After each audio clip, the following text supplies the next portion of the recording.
Hello. Good evening and welcome to our fifth, I think it's our fourth episode of Ibrit, Reading Hebrew. I'm Dr. Kipp Davis, and I'm joined by my excellent co-host, Dr. Yehoshua Bowen. Bowen. Excellent. Keeping it real. Yeah, thanks everyone for coming out and joining us. It's awesome. I just have to give a shout out because there's a couple of people. We've got the Hebrew Cafe and Tomer in the chat tuning in from the land of Israel, I believe. So wow, guys, thank you for getting up in the middle of the night just to watch Josh and I nerd out about biblical Hebrew. Yeah. So how you doing, Josh? Yeah, I'm doing okay. How about you? That's awesome. I'm doing well. I'm better today. I've been getting over something over the last week or so. I actually had to stay home this weekend. My wife and I had plans to go away, but I ended up staying home this weekend. But I'm feeling better now. So excellent. So yeah, it's good. It's good. Fall is here. Hockey season has started. We're reading Hebrew. It doesn't get much better, does it?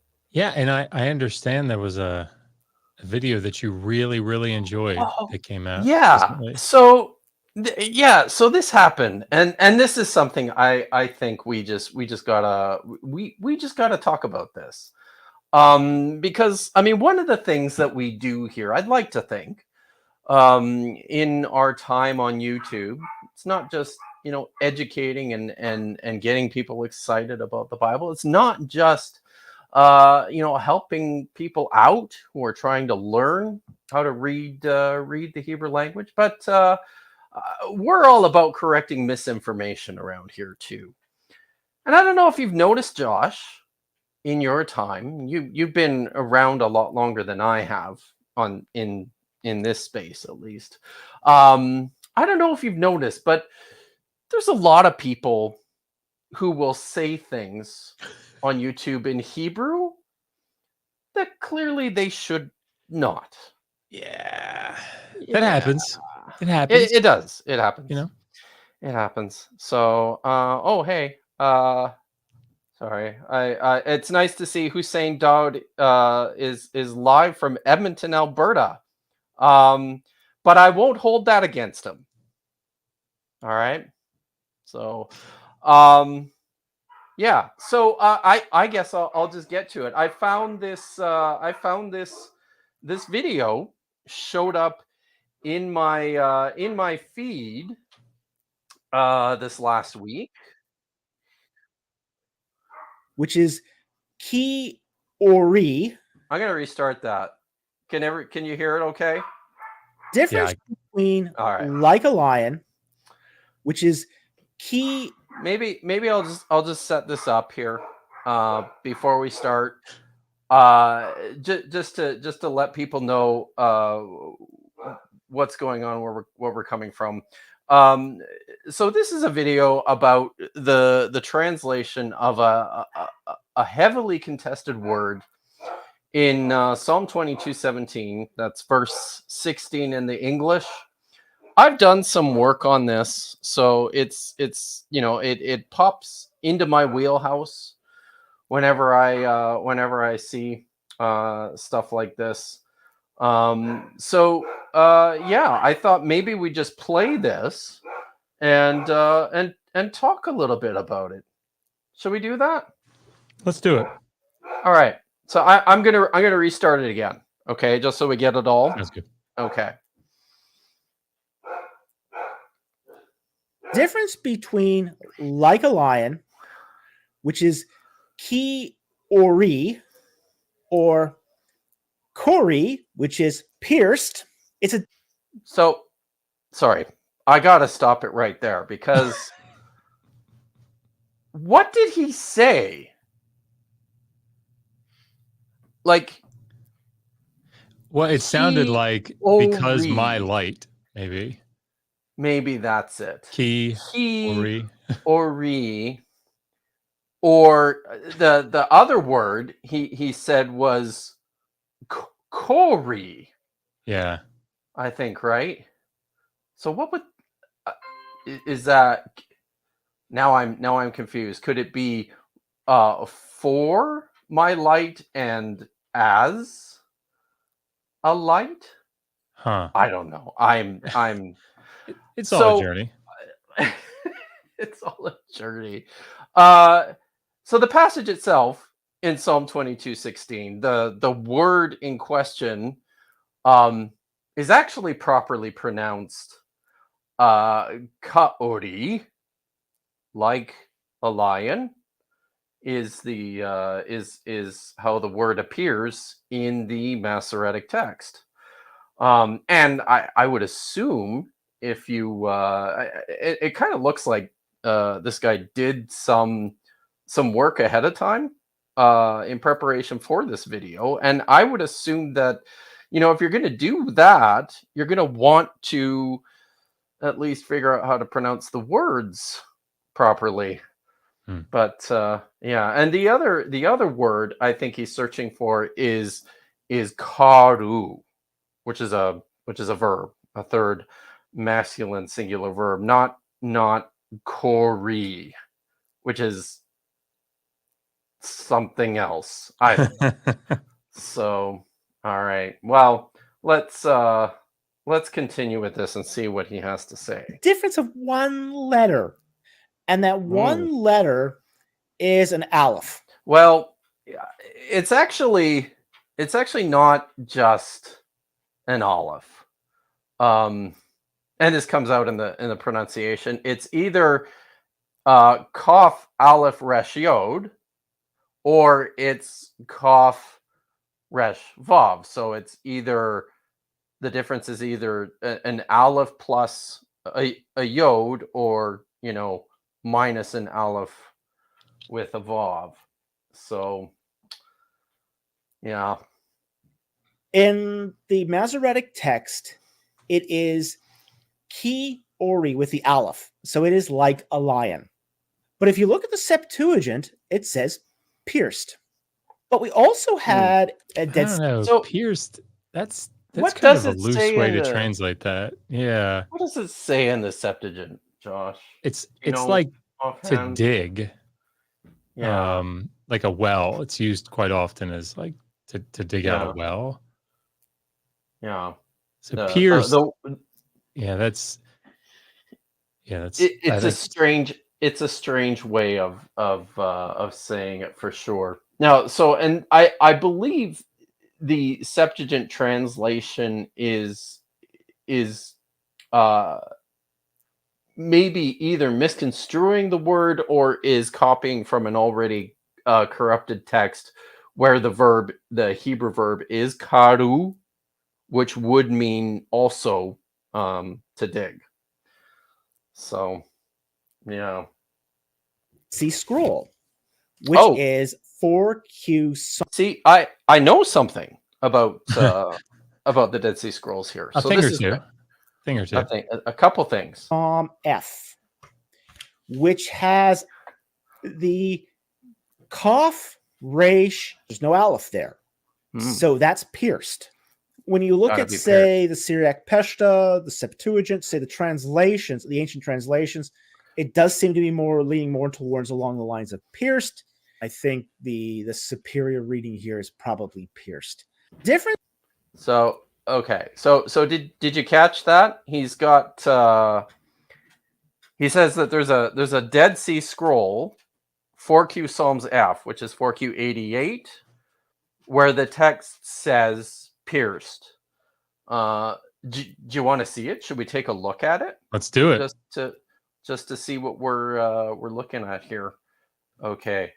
Let's see if I can do this. I'm going to stop sharing my screen, and then I'm going to pull up this window here. So All right.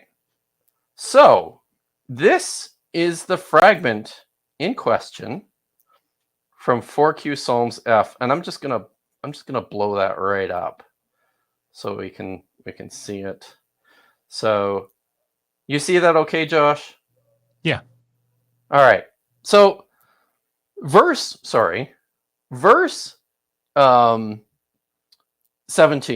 or 16 in the English is actually at the very bottom of this fragment. You can see here on the second last line, you can see kilovim, dogs, edet, a congregation, and this is mirashim. We're missing. You can see the mem and the resh. You see those there, Josh? Yeah. Okay. Here's the bottom line.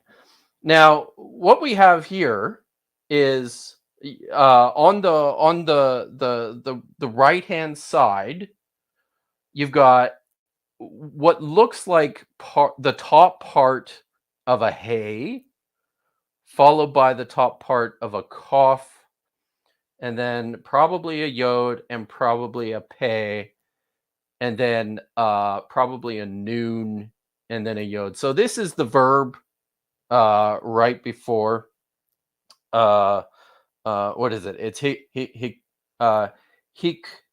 hikofnim, I believe is the verb. Those who surrounded or gathered around.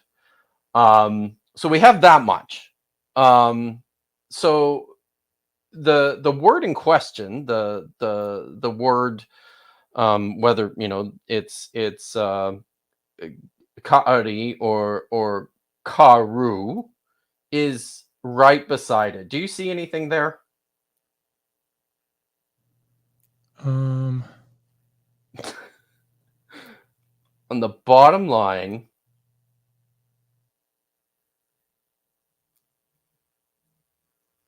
there is just nothing there.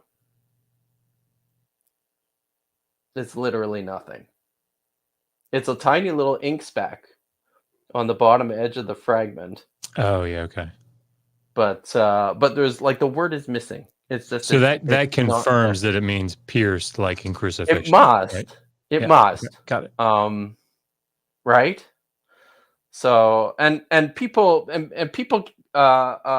get this because the editor of this fragment probably shouldn't have, but transcribed Karu in his edition. So it's always very important to double check on these things, or at least to raise some questions when dealing with some of the Dead Sea Scrolls. So there you go. It's this particular fragment, I would say, doesn't really help us in solving this question. Now, I did want to. There was one more thing in this video that I wanted to I wanted to point out here. So, I read the comments to this video, and somebody right at the bottom here tried to help him out in terms of his pronunciation, right?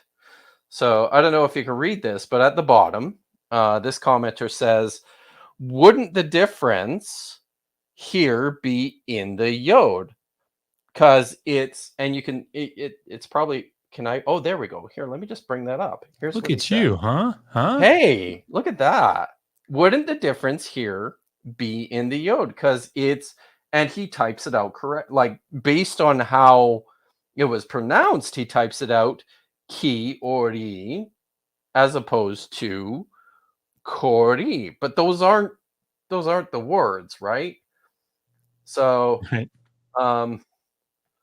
so here's the response. No, because the preposition before a noun becomes a prefix that causes the yod to drop out. Huh. Yeah. Yeah. Which is, I think, very confusing. Now, it kind of looks like he's suggesting here too that key, the word key, the particle, is the same as the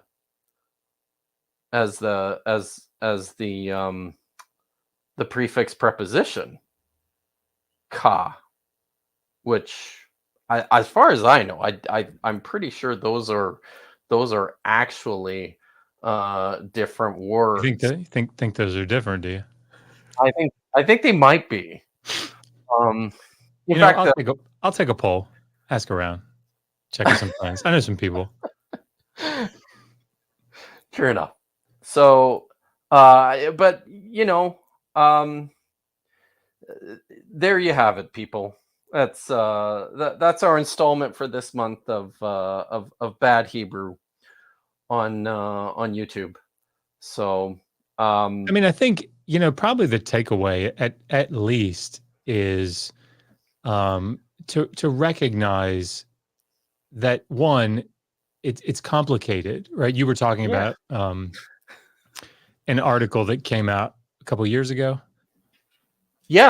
yeah, Yeah. yeah. And how many On So on just this verse and this reading, there's a very good article by Michael V. Flowers that was published in 2021. And he surveyed all the literature and came up with 20 published scholarly suggestions as to what's going on in this text. Because, so in my opinion, I think what's happening, this is pretty clearly to me a corrupted text. Like there's something wrong with all of our versions of Psalm 22, 16. So I think the Masoretic text is probably wrong. I convinced the Septuagint is wrong. This particular Dead Sea Scrolls fragment, we have no idea because the word's not even there. There's one other fragment from Qumran where this verse appears, but even that, I think is only moderately helpful. It's got its own issues, which don't solve the problem for us. We still don't know what the reading here is. The Hebrew Cafe rightly points out here that it's ka'ari in all of the manuscripts, and like all of the Hebrew manuscripts we have, I believe there are a total of 2 or maybe 3 late medieval manuscripts that have karu, the verb form, which again doesn't mean pierced, means dug. So, and yeah, so And, and this is something that, and then we can let it lie if you want, but like, yeah, I think from a theological standpoint, there's always, maybe not always, but often this temptation to take a semantic range, the semantic range of a particular word, and try to extend it as you need it to be extended. So, for example, in Isaiah 53, you have this sort of interesting word. It's halal, but it's in the polel form. right, And so he's like, it's pierced, right? And we hear pierced and like, oh my gosh, this is messianic. It's yes, going through the hand. Well, I mean, yeah, like, this is a term that's used, like the fleeing serpent, like the cosmological serpent, mythological serpent is pierced, right? It's like to kill them. So yeah, like I think it's hard to make a case where we're getting this type of precision where it's talking about crucifixion, right? But again, pierced has that semantic range for us, and so in English, and so it's just something. Again, it's just complicated. These things are very complex, and I think whenever you have an interpretive crux like this, one that when you have articles entitled "Circling Back to Psalm 22:16," Right. like, be wary of firm conclusions. Yeah. Because So when this one is solved, we'll hear about it. You know what I mean? Like, we'll hear yeah. about it. So I think even in the really good article that Michael Flowers wrote, I think out of the 20 suggestions, he narrowed the list down to, I think it was 4 or 5 that he considers as, most plausible, right? And I think, like, that's just it. We're in a situation where we have a corrupt text, and we have some well thought out solutions to what's going on here. But in the end, people, this is still a mystery. This isn't sorted out yet. There's work to be done here, and there's unfortunately, while there's work to be done, there's not much we can do until we see some more manuscript. So, all right. So, with that out of the way, I got it out of my system. I've choked on it enough. We should read, shall Sounds we? good. Yeah. Okay. So here we go. Just to remind everybody, we're the way this goes is Josh and I are very, very, very, very slowly making our way through this text, one verse at a time. We will alternate back and forth reading and then providing our own translation and some comments and thoughts drawn from various interesting forms or from some points of syntax or grammar within the text, or just some interesting things that the either of us want to talk about. Feel free to ask questions about what we're reading or whatever. I will try and flag those. Of course, I will answer all your super chats and as many of your non-super chats as I can find and get around to. So, yeah. Do you want to start? I just did this whole manuscript I can. thing. Sure. All right. Okay. So verse 16.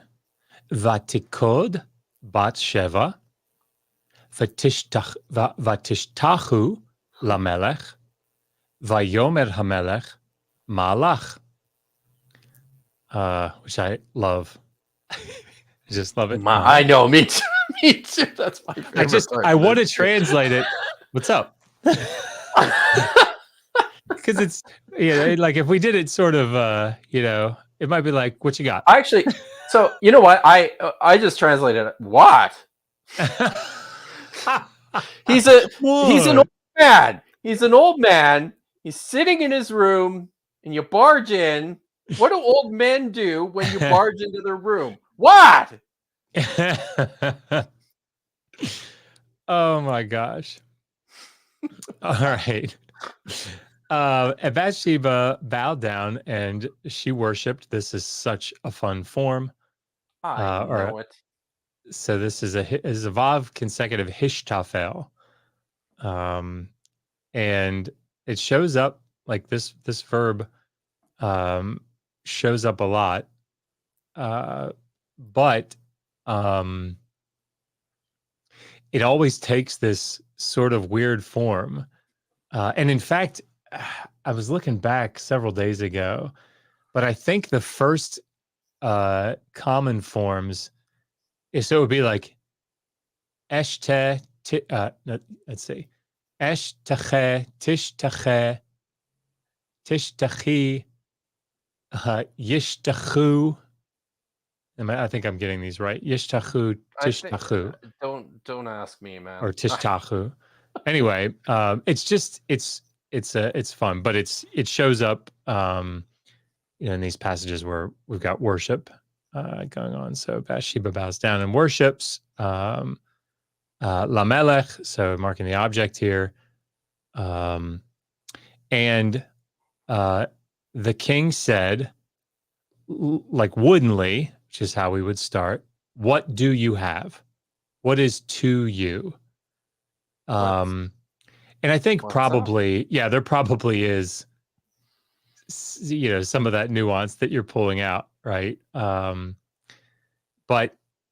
what is it that you have? What is the matter that you want to like bring forth to me? Very formally there, I suppose. But yeah, I mean, I think that's probably the idea. Like, what is it that you want to bring to me? What is the situation that you have? Malach. Yeah. Hey, I'm just gonna pull this up here because I think it's a good question that's worth going over. Tomer here notes that tishtachu sounds like a plural. So you want to walk through what's happening Oh boy. with with the suffix on that verb. It's a bit of a mess, right? Yeah, that's Um, why I say this one's so. Do we have a plural? Because it's I tishtachavu. So that. I Yeah, I don't so know that I could do this. So I this is one that I sort of memorized because it was goofy. And that's not the greatest thing, I suppose, to do. But these are like what my 5-year-old has. He's learning them now. His magic words, I think, is what he calls them. So like okay. my, your, um, I can't remember what they all are, but like a bunch of really, really common words that maybe don't fit a particular pattern. They just have him memorize them. Yeah. And this was the way that I treated this because it shows up in these like very specific forms. So why it is that it morphs the way that it does, I'd have to think about. But it's if this were the plural, it'd be like vatishtachavu. Yeah. Yeah. And if it were in the second, it would be tishtachavena. Like that vav, Yeah. it no longer sits as a shorek. Which again, as is It's pointed out perfectly, like looks like a plural. yeah. Yeah. So that was less than helpful, but on the fly. That's Well, the other. That's the bad part of being the screen share guy is I don't get notes or anything. I'm just like I'm pulling this on the fly. So don't you? forgive me if I miss some of the Man, nuance. I print mine out, so You're such a smart guy. yeah, well, either that or I'm, going to spend all my loose change on paper. So There you go. and ink, which is not cheap. So yeah, and I wanted to. So this is a hit pal, right? And this is or Yeah, what I guess they it's call the it a hit hishtafel. Hishtafel. Yeah. Yeah. Sorry, go ahead. No, so this is and as I understand it, the technical term here is metathesis. Yeah. Where like the hit a true hit pa'al would be titshahu,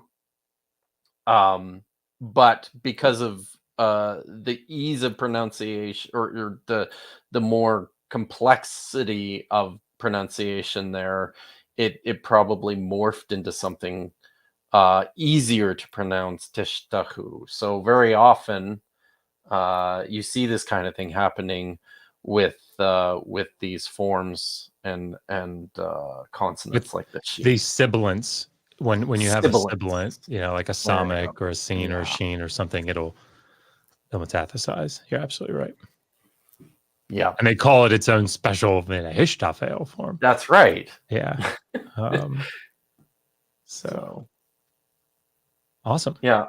Oh, so I wanted to say something else here too about that particular word, because I think there's something interesting conceptually going on here. You translated it as worship, which is how I translated it. Because that's how it appears, and this is the same word that is used with prevailing frequency for like worshiping Yahweh, for Yeah. worshiping God. So I think most of the English translations will just translate this as bow down or bow down low, which is then a little awkward because that's what you have Right. going on with Vatikod, right? Yeah. She bowed down and she bowed down. Yeah. So, but I think I think it's important just to note here that this whole idea of worship usually for us it's colored by our modern understandings of what that means, right? Hmm. And I think when it comes to texts like these, many of these concepts in their ancient form, whether the action of worshiping a god and worshiping a king, Yeah. look really, really similar. It's the same thing. There's nothing special or distinct about worshiping a god, as opposed to, Vatishtahu La Melech. So, yeah, so that's what I got. You got anything else? No, I think I'm good. All right. Okay, let's do verse 17. Vatomer. Hey, Tomer. It's Vatomer. Sorry. Vatomer lo Adoni ata nishbata ba'adonai Eloheka. La oh shoot, I always trip up on this one. La amatecha ki shlomo benech yimlok acharai vehu yeshev al kisi. Nice. So this is Bathsheba now. So she said to him, she responded, "My Lord, you yourself." I'm actually going to read this. Yeah. I translated this. You are the one who pledged by Yahweh, your God, to your servant or your slave, that and here she's quoting David.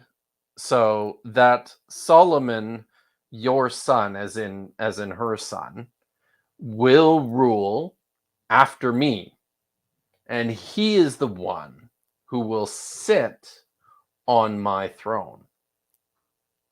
So, what do I have here? Just a couple things at the outset. Adoni is evocative, which and these tend to stand in opposition to the second person pronoun you. What else do I have here? Oh yeah, so we have two instances here, and this is important. There's a lot of this that's coming up here as well in the following verses, where there's lots of occasions of independent personal pronouns. Ata nishbata, you pledged or sworn oath, and then later Vahu Yeshev, he is the one who will sit. Almost certainly, these are instances where the pronoun is provided for special emphasis Hmm. and in an effort to provide some sort of exclusivity. Bathsheba is making the point here that these are, when she's talking to David, these are your words, and you clearly singled out Solomon, him, saying that he would sit on the throne of Israel. Oh, and then one more here is the Ba Adonai. This particle bet, which we tend to translate as with. This is an instance where the bet is functioning as a preposition of agency. I translated it by, Mhm. On the basis of according to the power of Mhm. something like that. Nice. So there we go. You got anything else? No, I think that one's All pretty right. clear. Yeah. All right. 18. V'ata hine Adoni ya malach. V'ata Adoni hamelech lo yadata. Now, these two words, if you're learning Hebrew in any way, like probably you and I did, we would translate this. And now, behold, right? And that's good to start off with. Sure it is. But Let me scratch up my translation here. I think, and I don't remember exactly how I worded it because I don't have my notes, but these are words that are calling attention in this context. They're drawing attention to things like the immediacy, like in this moment. And here, this is a very like the idea is like a strong contrast because he's just said, or she's just said, Solomon, you said Solomon's supposed to reign, right? He will sit, as Kipp was saying. But like even now, like right now, hello, Adonijah is ruling, right? Has been, and this is such a fun word to try to bring over into English, but has been set up as king.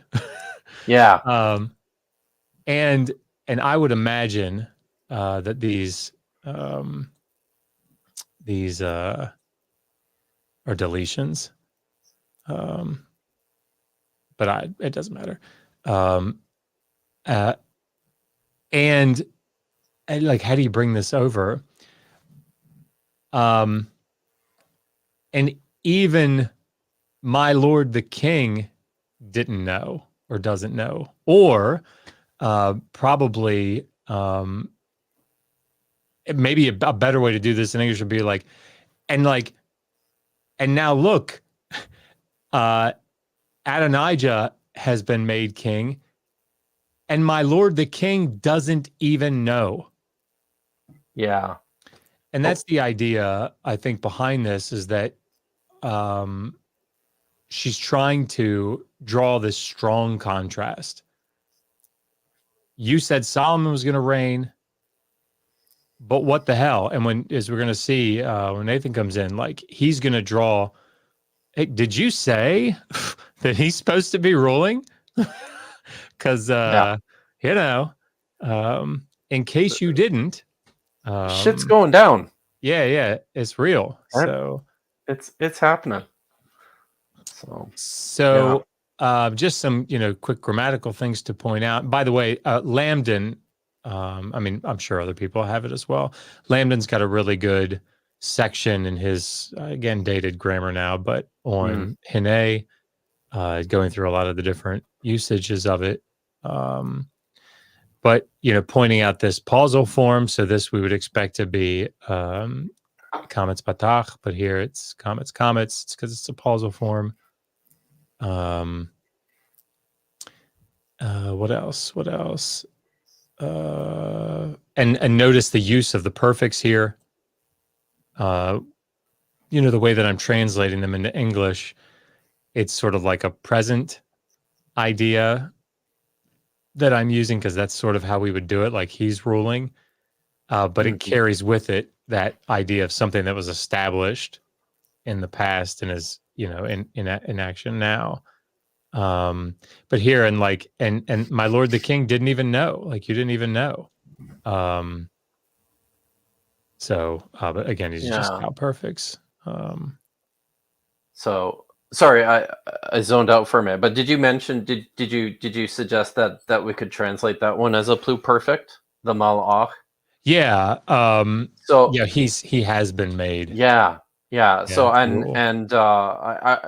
I was gonna say that I mean, famously, there is no technical pluperfect form in Hebrew, right? But there are instances where you can suggest a pluperfect based on some of the elements of the sentence construction. And Genesis 2, there's right? You really like it there, right? sure, Now yeah. God had created the animals of the garden. That's not That's one not of them. one. It's not. But this is possibly one of them because quite often what we do see in expressions that appear like they could be pluperfects is that the subject will precede the verb, right? So this is an instance where Adoniah Malach is the one uh, who has taken the throne. It doesn't always work, but sometimes, like, there's ways to do it, right? Yeah. So, which is why whenever somebody says, "Oh, we could understand that as a pluperfect," We could. could you? Could you actually? Yeah. Why do you want to? Not That's always. always the first question. Why would you want to do Why? that? Why Yeah. should we? Yeah. Yeah. Yeah. Exactly. All right. Verse 19. Go for it. Is that where we're at? Yeah. Okay. Vayitzbach sword umri vitzon larov vayakra lekol bnei hamelech ul Ebiatar hakohen ul Yoav sar hatzava velish lomo avdecha lo kara. And he sacrificed a bull, and that's a bird, I think, isn't it? Oh no, sorry, a choice steer and a sheep, but I these are think it's probably actually a collectives. staircase. Yeah, or a staircase. It could be that. I Could think be these that. are probably collectives, though, as in like herds. He sacrificed a bunch of them.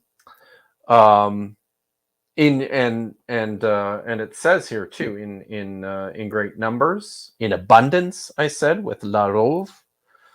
And he called, or we would more appropriately understand this as he invited all the sons of the king and Abiathar the priest and Joab the chief of the force or the army, but to Solomon your servant he did not invite. So, but that was a bit clumsy. Solomon your servant he did not invite. Because I think that that lamed, that preposition lamed, is probably functioning. These are probably functioning as object indicators here. Mm-hmm. So I agree. yeah, yes. So what else do I have here? Not much. I just noted that that larov is an attributive qualifier of indicating a number or size. So, but it's I like the way that that this text kind of goes, because here you have Bathsheba singling out Solomon specifically as Avdaka, your servant, the good one. He did not invite him. So, just so we do some grammar or some of the more basic stuff sure. here, because we haven't been Yeah. doing a ton of it, because I think a lot of this stuff has been pretty, in that sense, straightforward. Let's look at B'nai. Yeah. So, the form that well, let's go right on through it. So Bane, right, for son. When you make it a plural, it's one of these irregulars. You get banim, so Bane banim. When we want to make this a plural, remember what happens is this final mem, it doesn't disappear, right? You guys all remember this. It shrinks down very, very small, Very small. right? Yes. And becomes this dot down here. So again, if we were to take a magnifying glass, right, and we were to look at this, what we would see is this tiny little final mem that's been shrunken down. So now the other thing that happens with, and sorry, just so that it's clear, the reason that something goes into the construct form is because syntactically, they're thinking this and the next word are one word, right? Mhm. And so what they're trying to do is they're trying to get past those syllables faster, right? They're not going to emphasize, this one's not going to have a syllable and then this, or an emphasis on a syllable and then this one have an emphasis. Instead, they're trying to hurry and go over this. So what they do is long vowels very often will reduce to shava. And so B'nai, of course, this one doesn't have the kaf, but so it's Bain, Banim, B'nai, and that's where we end up with Nice. B'nai. Nice. So there you go. Every time you talk about taking out your magnifying glass and looking at the extra dot, it makes me feel it brings to mind reading my copy of Sefer Malim by Marcus Jastrow. I don't know if you have the same copy I do, but I've got like the pocket edition that's like Okay. this big, but it's like that thick, Right. and all the words are you need a magnifying glass just to see what's in there. Gosh.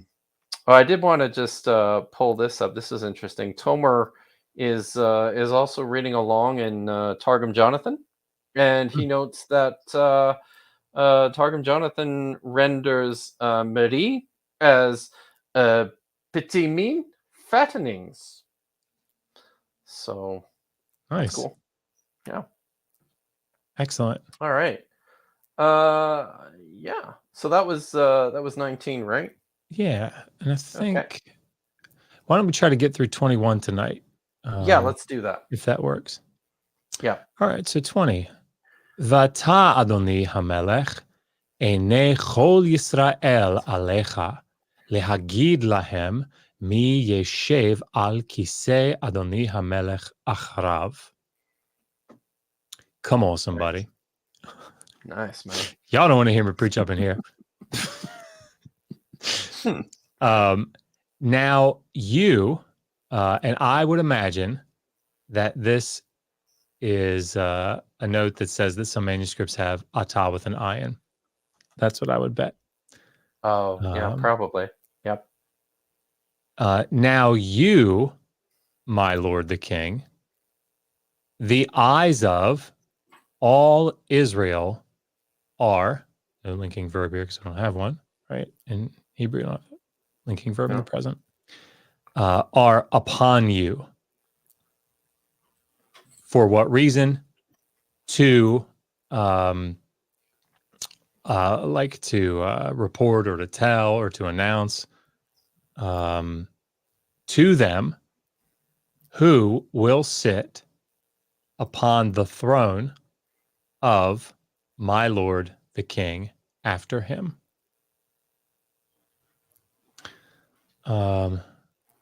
So what do we want to point out here? So lehagid, it's a nice hifil form from nagad.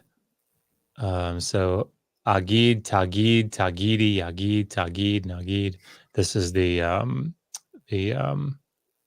infinitive. So what is the? I always had one verbal root that I memorized these forms with. And what is the one for lehadagish? Like the one noon form? No, I always had in one just hifil. So argish, targish, targishi, argish, Oh yeah, targish, yeah. nargish, and lehargish. But here, as you can probably tell if you're watching, so nagad, that nun, as we expect, is going to go very, very small. Go into that chemo. It's like reading Sefer Malim. That's right. Lehagid.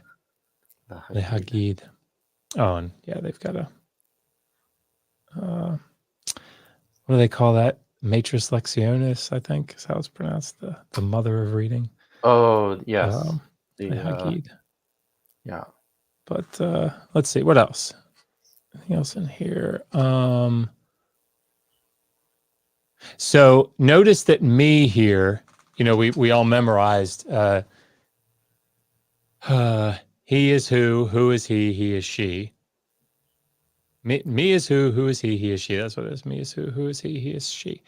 But notice that this doesn't have to be an interrogative.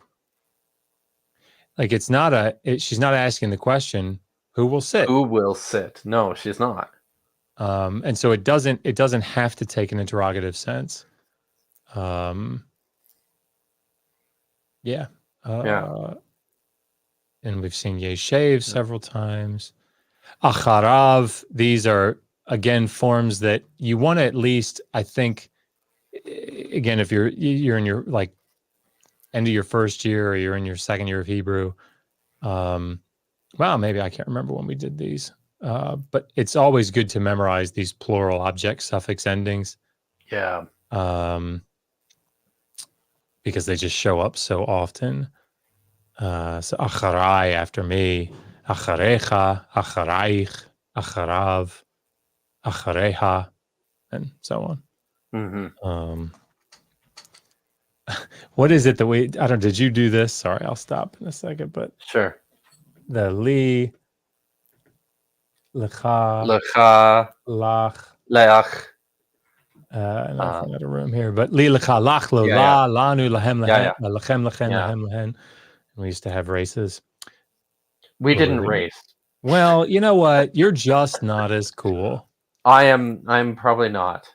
So, hey, I did want to say one other. Sure. If you're done there, Yeah. But as I read this, I was thinking through this word lehagid, because usually, like, this is usually just to report or to announce or to make known. But it occurs a lot in the prophets, specifically with regards to revealing things, like divine secrets. The prophets talk about making known to the people, using this word, and it just makes me wonder if, because of who this is, this is all Israel has their eyes on you, David, to make known this divine secret, which is the mandated, the chosen line of succession, which actually becomes like a phenomenally significant feature of, like, Jewish theology.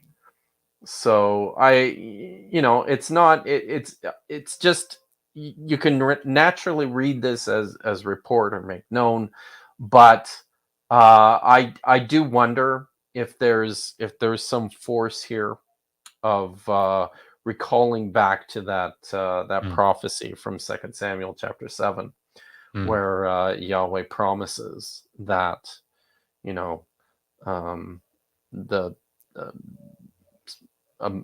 a seed from his body will always sit on the throne of Israel. So nice. Yeah, verse 21. Okay.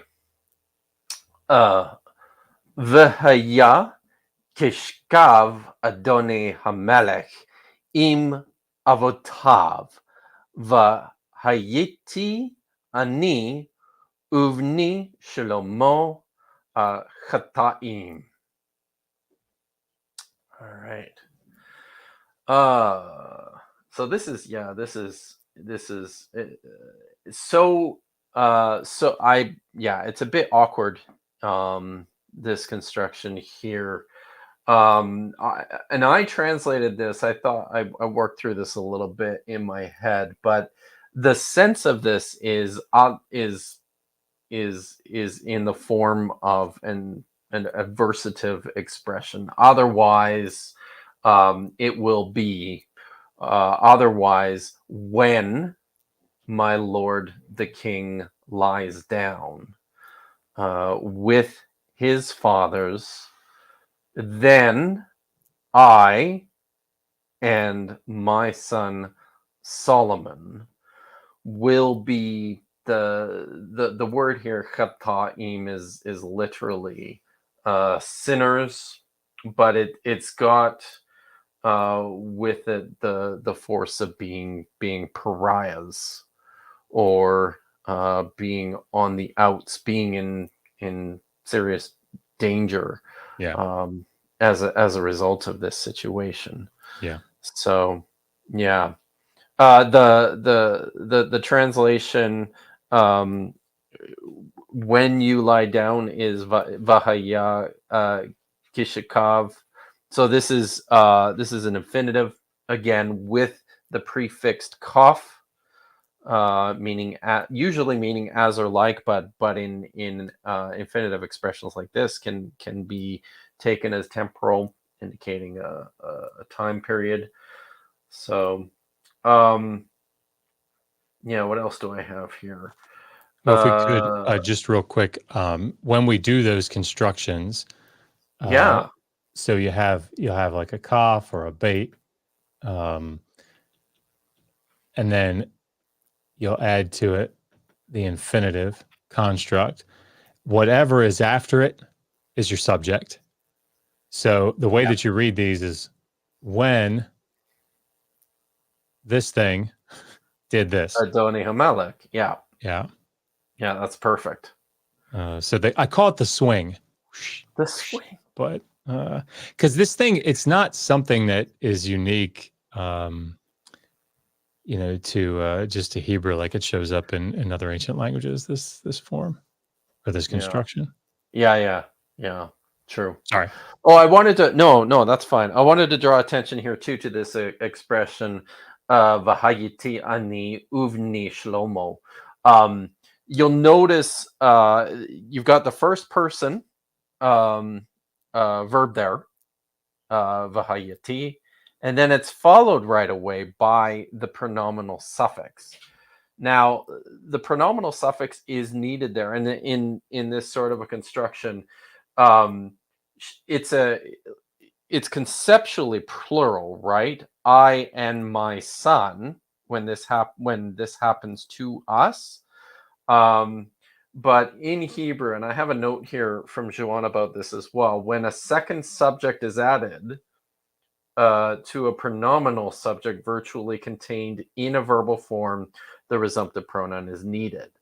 So you need the pronoun ani there when you're speaking of two people, and commonly it'll just take the first person verb. Did that make sense? Yeah. Okay. All right. So good. Awesome. Well, that's up to verse 21, and it's 6:00. I think I've just got.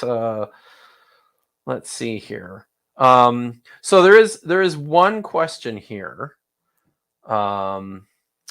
Kay, thank you for the super chat for $10. Has asked, question for later, 1 verse 17. Could Josh explain how Hebrew grammarians have come to the pronunciation of Yahweh for the divine name? Is the reconstructed pronunciation settled scholarship? No. And Kipp, you obviously could comment on this just as well as I can. He asked you, man. Yeah. So, yeah, the specifics of how the word sort of got laid out with its vowels, I'd have to go back and read. I mean, obviously, a third hey, Yeah. you expect to see that ending, but there's still debate about, like, is it a Hifil? Is it supposed to be based on a Hifil form? Is it a Cal form? Dan Fleming has a recent book out, trying to remember the year, and I'm trying to remember the title. But it's about Yahweh, and it deals at length with the name. I think it has a whole chapter about it. So if you email me, digitalhammurabi@gmail.com, I'll get you the name of that book. But no, it's certainly, as far as I know, it's certainly not settled scholarship. But there are some, like, sort of set options that we would go with. Yeah. Sorry, guys. My wife just came home, so there's animal chaos that's ensued here. I forgot to close the door, so my dogs are like causing mayhem. I was gonna say one thing. We can't be pretty sure that the pronunciation was not Jehovah. So I think that one's out at least. Have we explained how that came about? Not here. Do you want me to It's show 'em pretty real quick? cool. Yeah, show them. I think it's Alright. pretty cool. I'll have And to when I actually discovered this, I remember discovering this when I was in my, and I'm gonna mute myself because my dog's going crazy. But I remember feeling like I had discovered a really amazing thing in my first year of Hebrew. So, all right, walk us through it, John. yeah, let me I've shared that out, or shared that screen.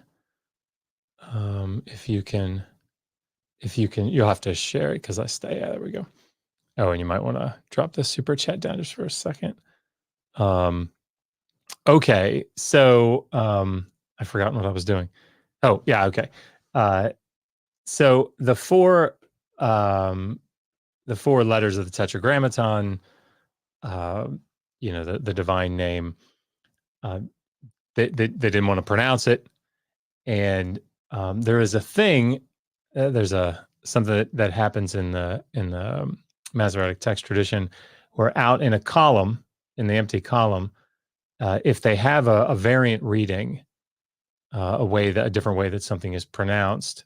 I'm trying to think of an example off the top of my head, and it's well, the one that's like a perpetual would be this in the Pentateuch. You'll often see these consonants, and then you would have, theoretically, out in the margin, the way that it's supposed to be pronounced. And what they would do is, this is not a word, right? These consonants with this vowel, that's not a word. What they're doing is they're taking the vowel from who, which is how they think it should be pronounced, and they're putting that vowel here. This is pronounced he, right? Mm-hmm. If we didn't have this vowel right here, but because that's the vowel here, they're just dropping that in here to tell you, hey, don't read this as he. We want to read this as who. Okay, so the divine name, they didn't want it pronounced. So what they did is, out in the margin. Oh, I didn't leave myself enough room. Sorry.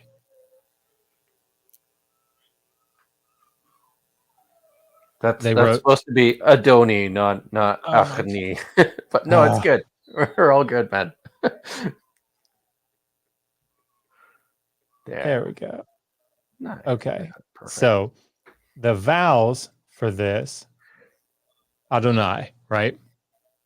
And Adonai is my lords in the plural.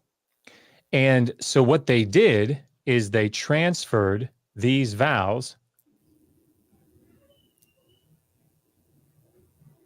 See them? This one went here. This one went here.